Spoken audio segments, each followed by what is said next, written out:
Welcome back to Nick Lenz's Comic Corner, Classic Class Non-Classics. This is episode number 1631 and Doubleshot number 1525. Yep, I got two sci-fi based stuff, one from Marvel, one from DC. First up, I should point something out about this particular event. It is one of a handful of events that happened right after King in Black came out for Marvel this year. And this is actually the biggest one they had, because they had a couple small-scale crossovers aside from this one. You had Hellfire Gala, this book, and like a few stuff here and there. But this book, also I should point out something interesting about this particular storyline. This actually is the very first crossover of this kind for this franchise in, I think, about 4 years. What if it isn't? Star Wars, War of the Bounty Hunters. Yep, and the big thing about this whole event is that we have a group where basically everybody is fighting over Han Solo, who's in Carbonite. And Boba Fett is your star here. Of course, Valance is in this book, which is awesome. Now, you might be asking, okay, is Dr. Aphra in here, given the fact she was part of the last two crossovers? Yes, except she does not play a role in the main miniseries. Nope, she doesn't. She plays a role in her own tie-in. But the main book? No, she doesn't. This actually is the very first crossover for Star Wars since Screaming Citadel. And I get the reason why Marvel waited this long to do another one. Because Screaming Citadel probably for them was not as popular as Vader Down. But this book, this is something basically that's not all that surprising given the context of this. Now, basically, we have Boba Fett who actually has Han Solo. Basically, the first thing he does, he fixes the carbonite, which has been somewhat damaged because it's mixed with organic stuff. So that's get fixed, just so he can head off with Jabba the Hutt. Thus set up some stuff basically you see in Return of the Jedi. So, we have everybody fighting. At one point, he loses Han Solo to a group of people who have not been seeing the Star Wars stuff since the Han Solo movie, Crimson Dawn. Yes, the criminal organization founded by Darth Maul. No, Darth Maul himself does not appear in this. Crimson Dawn does. And heck, Han Solo's love interest for that movie does appear in here, and she's the leader of Crimson Dawn. I don't know what happened to Darth Maul, but great to see him again. She tries to auction him off, and like we also see, like Fett, this whole storyline is trying to get his hands, and he has to team up with Valance on to get back Han Solo. And then we have a really interesting scene here. We have Darth Vader face to face with Han Solo in the Carbonite. First time he's seen this thing since Empire Strikes Back, and he tells Luke Skywalker to go away, otherwise he will slice up Han Solo with a lightsaber. Yeah, this is a continuation from some of the stuff we see from the Empire Strikes Back film. And it's a big, humongous, all about the war stuff, basically, to get their hands on the Han Solo Carbonites. Eventually, Boba Fett does get it back and gives it back to Jabba the Hutt. Also, here's something interesting that happens in the course of the storyline that kind of does explain something you would see in the Return of the Jedi. Now, it was brought up in Star Wars: The Clone Wars TV show. You have this Hutt Council. Because the Hutts got involved with the whole thing with Han Solo, the Empire pretty much wiped out almost all the entire Hutt Council, with the exception of Jabba himself. No mention happened to his son, though, who Ahsoka nicknamed Stinky in the Star Wars: The Clone Wars. This is, of course, CGI movie. This is brought up when, I'm trying to remember his name. I think it was, he was a bounty hunter who popped up several times. I believe, last time I saw, I think he apparently died at one point. I think his name was Kyle Bane, I believe it was.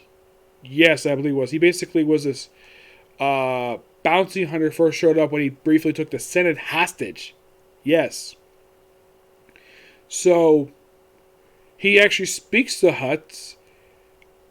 And this is actually the first time they brought up the Hutt Council. And here, they're pretty much wiped out by the Empire. Yeah, the Imperials wipe out the Hutt Council.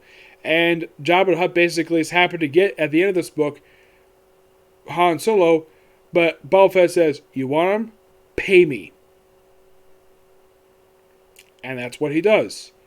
This book is pure fun. Love it. Charles Schulz does an absolute great job with this. Now you might be asking, has Charles Schulz ever done a crossover event? Let's see. He's working Marvel since 2012. Off the top of my head, no. And you're thinking, really? He's never done one? Yeah, he's never done one I could think of. This actually was the first one he ever did. And this was awesome. I love it. The artwork in here is done by Steve McNiven. And you're thinking, really? Well, he does the one-shot War Bounters Alpha.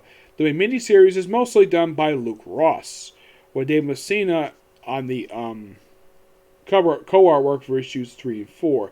The cover art mostly is for the entire event is done by Steve McNiven. He does basically with Laura Martin on the Alpha one-shot and the main miniseries. It's Frank Dormina. Yeah. Excuse me. Yeah, and this is basically what I mean by the whole organic stuff with the carbonite. Yeah, it's damaged. So, basically, in a way, you could definitely say that this event basically kind of lays the groundwork for Return of the Jedi. I give this book a 10 out of 10. It's damn good. And here's a little fun fact for you about this particular event. Not only had tie-ins for the 4 main Star Wars books like Star Wars, Darth Vader, Dr. Aphra, Bounty Hunters had one, which is not surprising. This event also has a series of one-shots. Aside from the Alpha one, you're thinking, really? It did? Yeah, and it basically recently just sparked a miniseries, Crimson Dawn, which is amazing. I'm definitely looking forward to basically reading more of the series. And hopefully the series does explain what the heck happened to Darth Maul. I hope so. Alright, next up it is Green Lantern Emerald Warriors. Yep, Emerald Warriors. Yeah, it's just a one-trade thing. Yes, this book just contains the first 7 issues of this ongoing series. If you're curious though, now the series did last for 13 issues. 8 through 10 it was part of the War of the Green Lantern crossover, which is really good by the way. I highly recommend checking it out. It's an awesome story. And then you had the last 3 issues part of the War of the Green Lantern Aftermath. Now this whole series is focused on Guy Gardner. Blaze is here as well. Mostly put basically to deal with telepathic beings in here. And, well, probably I should point out something really interesting happens in here that Guy Gardner himself does not do before or after this. You wonder what he does? He kisses Blaze. Where he's like, "Come here, you psycho woman, kiss me." And she's got like blood. I'm like, what the heck? Yeah, and he kisses her. I'm like, damn, you kiss a smoking hot alien woman, Blaze. And yeah, she's hot. At one point, he grabs on her wings. And she's got no problem with it. I'm like, I would think she'd be one person that had a problem with someone grabbing her wings. But no, she has no problem with Guy Gardner doing it. And this kind of does play a little bit of a role what happens in the Red Lanterns book. Kind of play it again of basically Guy Gardner fooling around with Blaze, which is so amazing. Yeah. Now, this whole book is written by Pierre de Tomasi. Yeah, he writes the entire series, all 13 issues. You're thinking, that's a surprise. Yes, given the fact he was also doing Green Lantern Corps at this point. And as you see by the banner on top, this is a Brightest Day tie-in. Yep. Yes, it is. And yeah, this book just contains the first 7 issues. Now, he's here with Alyssa. She is this woman here, who at one point, get this, was in love with Hal Jordan, despite the fact she's 13. Yeah, 13 years old. And at one point, Hal Jordan was in a relationship with her back in the early 1990s. Yeah. This technically is the first kind of book for Guy Gardner since his own solo book ended back in the 90s. But this was interesting. I love this. It's just pure awesome. Tomasi does an absolute fantastic job with this. Yeah, he writes Guy Gardner basically in character the whole time. Looks for Ganthet. Now, aside from Alyssa herself, Kilowog is in this series too, which is amazing. Also, he drops the B word several times in this book. Like here. Yes, this is what Tomasi wrote. So don't blame me for that.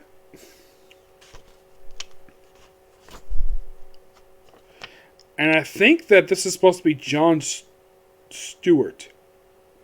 No, it's Sodom Yet, I believe his name is. So he's wearing the his Green Lantern attire is very similar to what Kyle Rayner had pre-Flashpoint. It's a very similar look for him.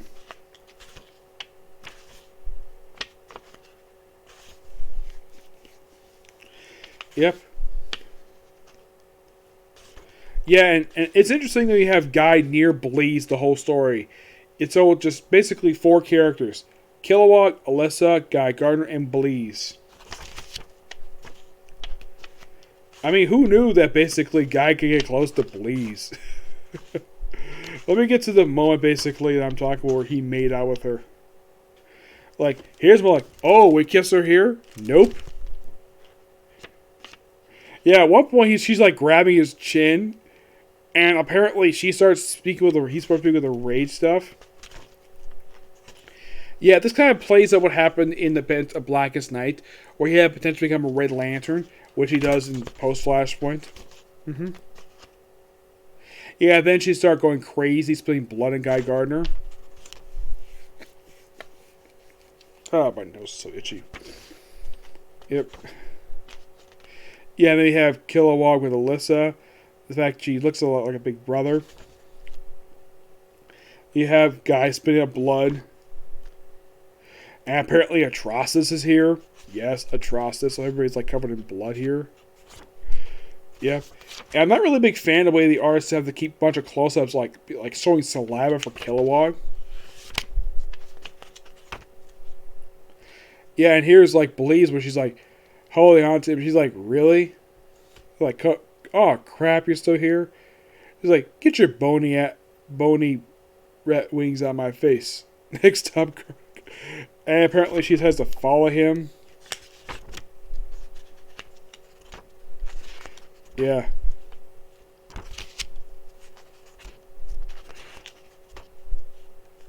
I think this happens in the final issue of this thing. Or he does kiss her. Yeah, and she's like, Gardner, please, I can't focus much longer. Maybe I'll add this to my rage. So, P.I.S. me off and kiss me, you red. I'm like, what the heck? Yeah, he kissed her. Yeah. I'm thinking, man, that's kind of gross, but yeah, that's how the artist drew this. I'm like, wow. Imagine if that was an actual kiss. And if I was a Kilowog and Bleeze hadn't have her mouth covered in blood, I'd be like, oh man, she probably tastes so good. Like, I don't mind the fact she's a blue alien or the fact she's very lantern. I just basically want her because she's so good. Yep. And of course, he's like carrying her off someplace else. And of course, that leads into the awesomeness that is Ward Green Lanterns. I'm sorry if basically some of the images of the book is kind of gross maybe for some people, but that's how the artist draws it here. Yes. I'm like, why the heck would the artist? Now, the artist in this book is Fernando Pasrin. Yes, that's who the artist is. The covers are by Rafa Magori. The variant covers are by Felipe Becerra and Lee Bajiro. Yeah. I believe that... Yeah, this is a Lee Bajiro cover. These covers are fantastic. Yeah, love this stuff. Excuse me. Absolutely great story here. I give this book a 9.5 out of 10. It's a damn good book. Yeah, and in case you're curious though, does Guy Gardner ever do this in Red Lanterns with Bleeze? You know, like kiss her? Not really, no. He does kind of way play around with her, but he doesn't like do anything like that. No, he doesn't, surprisingly. And Kilowog basically post Flashpoint just hangs out in the Green Lantern Corps book. Guy himself does pen the book at first, along with the Justice League International. Well, Justice League International ended, they pretty much just had mostly like an after Tomasi ended this time on Green Lantern Corps. He went with the Red Lanterns, who was there from issue 21 up until the final issue. And by the way, the final 3 issues are not that good. I like the show issues better. Then he popped up in the Green Lantern Lost Army and Oblivion stuff. And then he started appearing in How Drunken Lanterns Go, which is a really good book. And since the book ended, he hasn't really done that much since then. Yeah, but I love reading Green Lantern stuff. And for Emerald Warriors itself, there's technically one trailer left to go to review from this series, and that's Warrior Green Lantern's Aftermath. At that point, I'll give my final thoughts on the Emerald Warriors series. But in case of this, it feels like an official story arc at this point. Then we had just two crossover, crossover and Aftermath, and that's all you have for this because New 52 happened. That's the only reason why the series was not continued after 13 issues. This series just launched the year prior to New 52. Now you might be asking, Nick, what replaced this series once it got canceled? I believe it was, from what I can tell anyways, I think it may be replaced with Green Lantern Guardians. Yes, I think it was replaced with Green Lantern Guardians, and then the Red Lanterns will start right afterwards. Yep. So yeah, that's it for particular review. Next one, I'll have one more comic corner, and that'll be it for today. Okay, next video. Bye.